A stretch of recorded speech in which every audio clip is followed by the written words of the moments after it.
Dear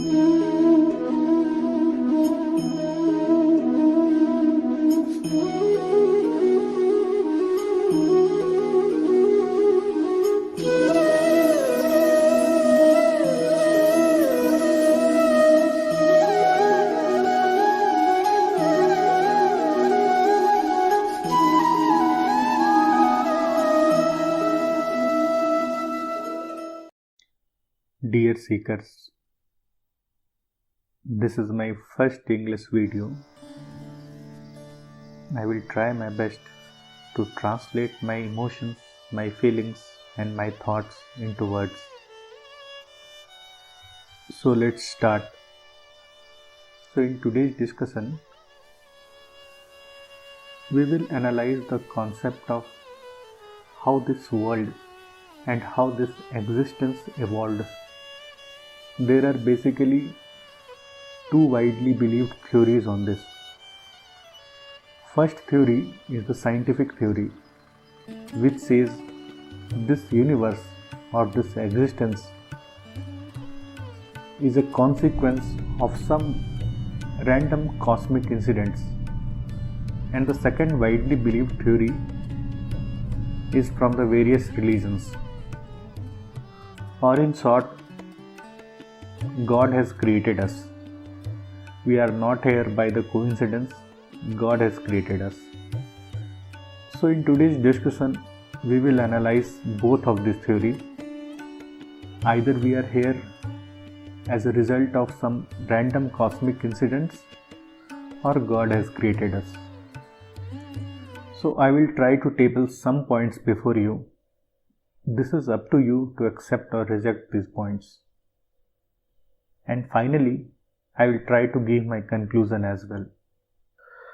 So without going into complex spiritual concepts, I would like to explain this with small analogies. So what is the theory that I am proposing? So the theory that I am proposing is whether we are here just by the coincidence or as a result of some random cosmic incidents, or God has created us for some purpose. So what next? So out of this two widely believed theory, I will first take the scientific theory, the scientific explanation of this existence, and I will put some points before you that why this theory is wrong. Then later I will take the another theory, which is the religious theory. We are here because God has created us. So as I told that according to the first scientific theory, science believes that we are here just by the coincidence or as a result of some random cosmic incidents. These incidents are the Big Bang theory, Darwin theory of evolution, the gradual evolution theory, and many more. So what is my take on this? So I bluntly deny that this theory is not correct. The Big Bang theory and the gradual evolution theory is not correct. So here are my points. My first point is the tussle of science between classical physics and quantum physics. If you follow quantum physics minutely, you will observe that all the basic principles that has been given by the classical physics has been ruled out now, or almost ruled out now. And the famous quantum theories which is ruling out classical physics theories are Einstein's theory of relativity, time dilation theory, parallel universe theory, Heisenberg uncertainty principle, string theory. If you will Google the names of this theory, they are clearly ruling out the basic classical physics theory. The law of motion, theory of gravitation, these theories are getting ruled out now. And another famous quantum theory, that is the double slit experiment. which has proved that there is no single nature of an object. The way you see the object, I may not see the object in the same way. As explained in double slit experiment, the basic constituent of any object, which is electron, it behaves like a particle if someone is observing it, and it behaves like a wave if no one is observing it. So a very small particle which we even cannot see through our naked eyes, that also understand someone is looking into it, and it changes its property as we look into this. Likewise, if you will read Heisenberg uncertainty principle, and there is a cat experiment also similar to this, you will understand how classical physics theory is getting ruled out.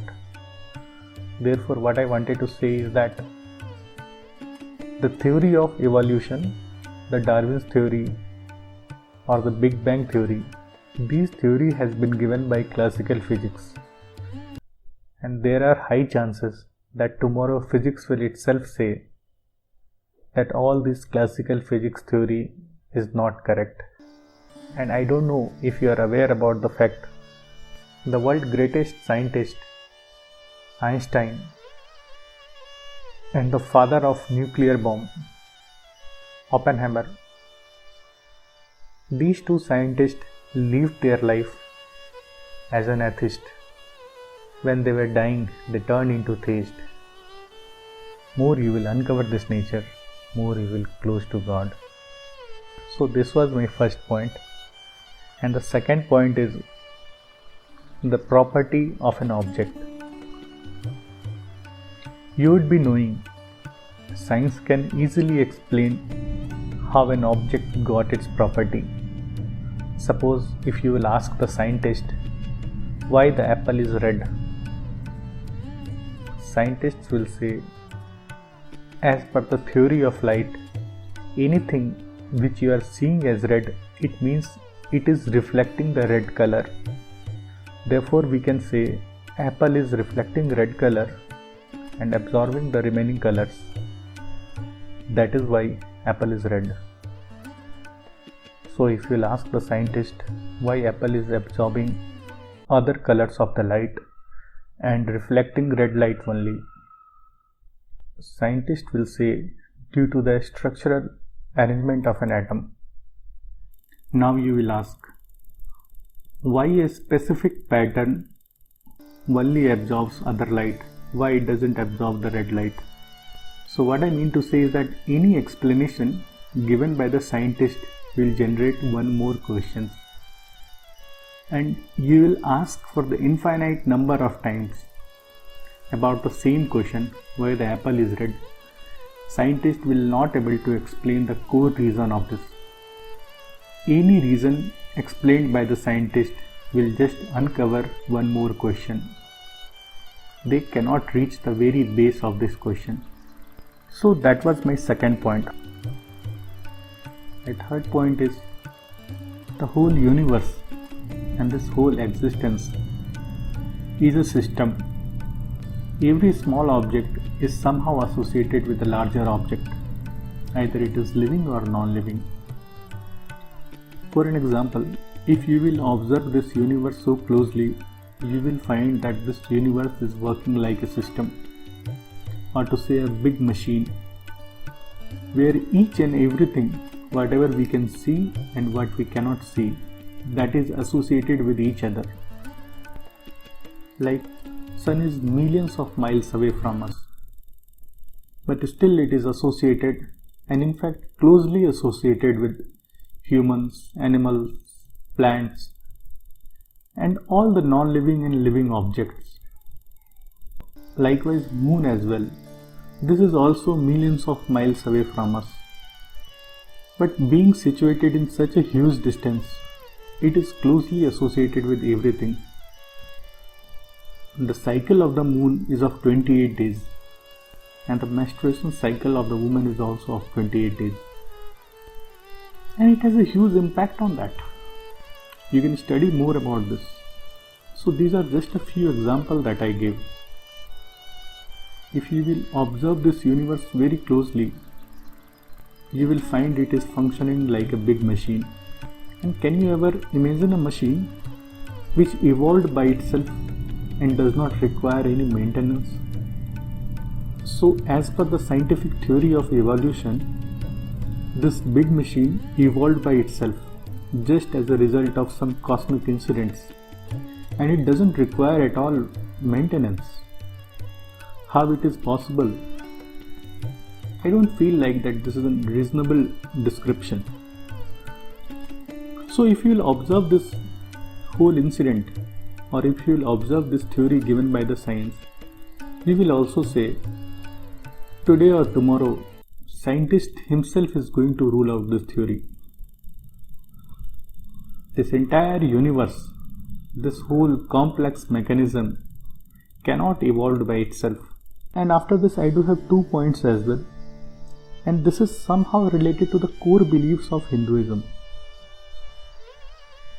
Like Hinduism says, the law of karma, the consequence of bad karma and the good karma, the law of attraction, and the living life with moral values. So these all are the different traits and attributes inside a human. So if you'll observe all this theory, law of karma, consequence of good and bad karma, return of gratitude, and the moral values in life. So the question arises here is, if this world is created by the coincidence, so why this theory impact us? If as per the science, this existence is a machine which evolved by itself, then why it returns the gratitude of good karma? Why if someone lives life with a moral value, it enhances the surrounding? Why is there an impact of karma? Apart from this, I do have one more point, that is the theory of individuality. So this theory is somehow different. Anyone who has experienced meditation or outer body experience or a subtle body experience, they all have claimed that there is an individuality inside them, which is just like a concept of soul, what Hinduism claims. And they also say, in their experience, they felt this individuality has never been created and this will not destroy ever. These properties somehow sound similar to the property of soul, what Hinduism also believes, that soul cannot be created nor it can be destroyed. So similar to that, the one who has experienced meditation, they also feel something similar to that. So what is my question here is, if this world is just a result of the cosmic incidents, we are just here by the coincidence, then how this individuality created? I am not going to use the word soul because this is heavily contaminated. So instead of that, I am using individuality. Everyone who experienced individuality, either by the meditation or through some other sadhana, they also claim and support the Hinduism belief of soul. So this was basically my 5 different points, which proves this world is not created by the coincidence. At the same time, I am not claiming this world has been created by the God or all the religious theories are correct. We will discuss this in our second discussion.